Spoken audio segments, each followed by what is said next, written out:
शीजा, अभी तक खाना नहीं बना? पता नहीं क्या करती रहती है ये लड़की। सारा सारा दिन किचन में घुसी रहती है, निकम्मी कहीं की। भूख से पेट में चूहे दौड़ रहे हैं, लेकिन मजाल है जो कभी वक्त पर खाना मिल जाए। काम चोर है बस ये।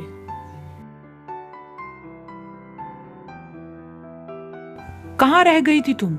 हर वक्त इधर उधर की सोचों में लगी रहती हो, कभी खाना वक्त पर नहीं देती। पता नहीं ये अजाब भी मेरे ही सर छोड़ के जाना था तुम्हारी माँ ने, अपने साथ ही ले जाती। अम्मी, आप मुझे अकेला छोड़कर इस दुनिया से क्यों चली गई हैं अम्मी?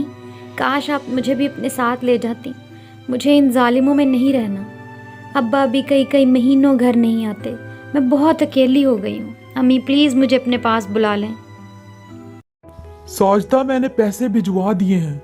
तुम याद से शिजा को बाजार ले जाना और नए कपड़े और जूते दिला देना, और तुम और अमारा भी खरीदारी कर लेना। याद से भूलना नहीं, शिजा को नए कपड़े ले देना। अमारा तुम्हारे बाप ने पैसे भेजे हैं। बार बार इसरार कर रहा था कि शिजा को खरीदारी करवा देना, लेकिन मैं उस निकम्मी कलमुही पे 1 रुपया खर्च नहीं करूंगी। तुम जल्दी से तैयार हो जाओ, हम बाजार चलते हैं और जाकर अच्छी अच्छी शॉपिंग करते हैं। तुम भी कपड़े लेना, मैं भी। इस तरह वो शिजा को छोड़कर खुद दोनों शॉपिंग करने चली जाती हैं। अम्मी, आज तो मज़ा ही आ गया। कितने मज़े मज़े की चीज़ें थीं और इतने अच्छे कपड़े मैंने आज तक नहीं देखे। आपने तो मुझे बहुत महंगे महंगे सूट दिलाए हैं।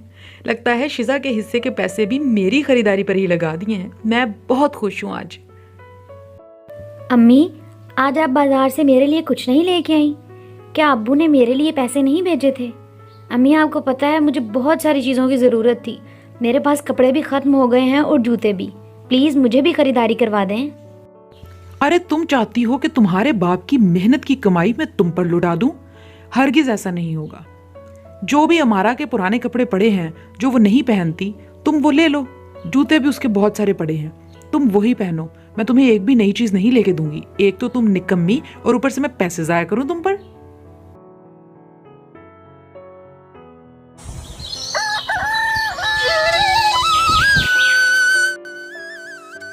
शिजा, मैंने अपने सारे कपड़े निकाल कर रख दिए हैं। तुम उन सबको इस्त्री कर देना, फिर मैंने अपनी दोस्त के घर भी जाना है। साजदा बहन, हमें रिश्ते वाली खाला ने भेजा है। मुझे अपने बेटे के लिए एक बहुत ही अच्छी लड़की की ज़रूरत है। हमें आपके घर का पता चला।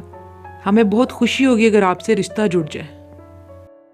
शिजा, मेरी बात कान खोल कर सुन लो।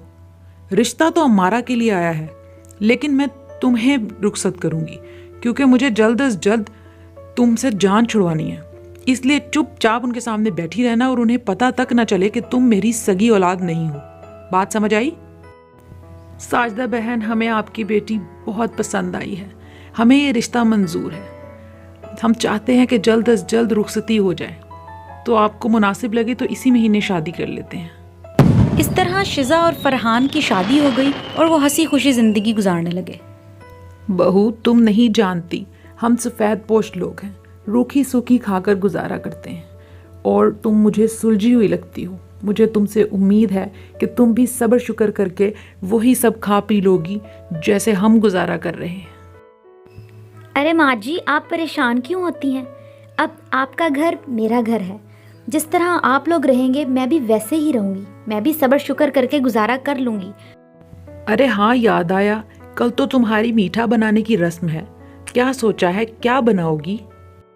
माँ जी, मुझे मोतीचूर के लड्डू बहुत अच्छे बनाने आते हैं। मैं वही बनाऊंगी। मैंने उसका सामान भी मंगवा लिया है, आपको बहुत पसंद आएंगे। अरे वाह शीजा, तुम्हारे हाथ में तो बहुत जायका है। मैंने तो कभी किसी हलवाई के भी इतने अच्छे लड्डू नहीं खाए। कहाँ से आया इतना जायका? कसम से बहुत मजे के बने हैं। हाँ बेटा, वाकई लड्डू तो कमाल के बने हैं। मुझे भी बहुत मजे के लगे हैं। कुछ दिन बाद फरहान का दोस्त नदीम उससे मिलता है और नदीम फरहान को बताता है कि उसके कारोबार में बहुत नुकसान हुआ है, क्योंकि उसका हलवाई जो कि अच्छी अच्छी मिठाइयाँ बनाता था वो इस शहर से जा चुका है। अब नदीम बहुत परेशान था कि वो इतनी एमरजेंसी में नया हलवाई कहाँ से लाए जिसके हाथ में जायका भी हो। तो इस पर फरहान को याद आया कि शिजा बहुत अच्छे लड्डू भी बनाती है, तो वो मिठाइयाँ भी बहुत अच्छी बनाएगी। उसने नदीम को बताया کہ اگر تمہیں دقت نہ ہو تو تم شزا کے ہاتھ کے لڈو اور مٹھائی وغیرہ کھا کر چیک کر سکتے ہو، اگر تمہیں پسند آئے تو ہم بھی تمہیں مٹھائیاں بنا کر دے سکتے ہیں، تم وہ بیچ دینا۔